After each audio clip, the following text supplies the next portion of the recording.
Ang Pilipinas bibili pa ng mga AgustaWestland AW159 Wildcat anti-submarine helicopters. Ito nga po mga idol, ang pinaka-advanced na helicopter meron ang Philippine Navy.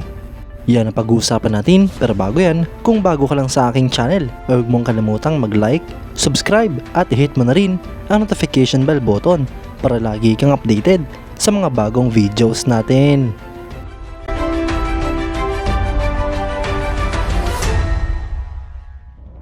Dahil ang Philippine Navy ay bumili ng dalawang bagong corvettes mula sa South Korea, ay kasama nga rin po nito ang planong pagbili sa mga AgustaWestland AW159 Wildcat anti-submarine helicopters. Ang mga helicopters nga pong ito ang siyang sasama sa dalawang barkong binili ng ating bansa. Ngunit hindi pa nga po pinal mga idol na ang helicopter na ito ang siyang bibilhin pa rin ng Pilipinas. Dahil marami pa nga pong ibang option ang kinukonsider ng Philippine Navy para sa acquisition project na ito. Ngunit malaki nga po ang tsansa mga idol na ang AW159 Wildcat pa rin ang bibilhin ng ating bansa. Dahil gamay na nga po ito ng mga personel ng Philippine Navy at ginagamit na ito sa iba't ibang mga misyon. Ang AgustaWestland AW159 Wildcat ay isang British-developed military helicopter na minamarket ng Italian company na Leonardo.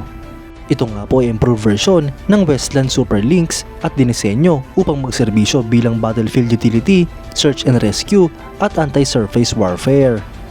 Ang AW159 Wildcat mga idol ay ino-offer din sa mga export customers kabilang na ang Republic of Korea Navy at Philippine Navy. Ang helicopter na ito mga idol ay unang lumipad noong November 12, 2009 at introduce naman noong August 29, 2014. Ang helicopter nga pong ito ay pinroduce noong 2009 hanggang sa kasalukuyan. Ang mga current military operators nga po nito ay ang Pilipinas, South Korea at United Kingdom. Ang AW159 Wildcat ay pinapalipad ng dalawang piloto. May capacity nga po ito para sa 6 na pasahero. May haba itong 15.24 meters, height na 3.73 meters, empty weight na 3,300 kilograms at maximum takeoff weight na 6,000 kilograms. Ang power plant naman nga po nito mga idol ay dalawang LH-Tech CTS 800 4N turboshaft engines. Ito nga po ay mayroong main rotor diameter na 12.8 meters habang main rotor area naman ay 128.7 square meter. Para naman sa performance mga idol ay meron nga po itong maximum speed na 311 km per hour, may range na 777 km, ferry range na 963 km at endurance na 2 hours and 15 minutes. Para nga po sa mga AW159 Wildcat na ginagamit ng United Kingdom ay meron nga po itong machine gun, air-to-surface missile systems at anti-submarine warfare weapons. Habang sa Republic of Korea Navy at Philippine Navy naman ay armado ng K745 Blue Shark torpedoes at Spike NLAWS 80 GM-based anti-ship missiles. Sa avionics naman mga idol ay kumpleto nga po ito sa compact flash dipping sonar array, air-to-surface multifunction radar, EOIR cameras at marami pang iba. Mga idol, isa nga po ang AW159 Wildcat sa pinaka-advanced at pinaka-modernong anti-submarine helicopter sa kasalukuyan. Kaya't malaking tulong nga po ito para sa Philippine Navy lalo pat kung paparamihin nila ang mga unit sa kanilang fleet.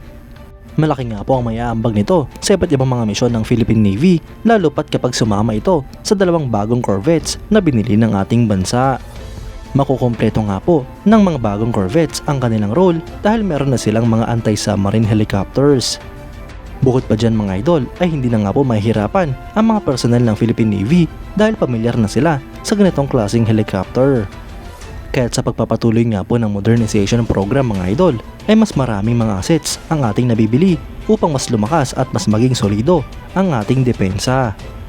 Kayo mga idol, anong masasabi nyo? Comment down below for your thoughts and opinions. At yan nga lang po ang pag-uusapan natin ngayon mga idol. Maraming salamat sa panonood.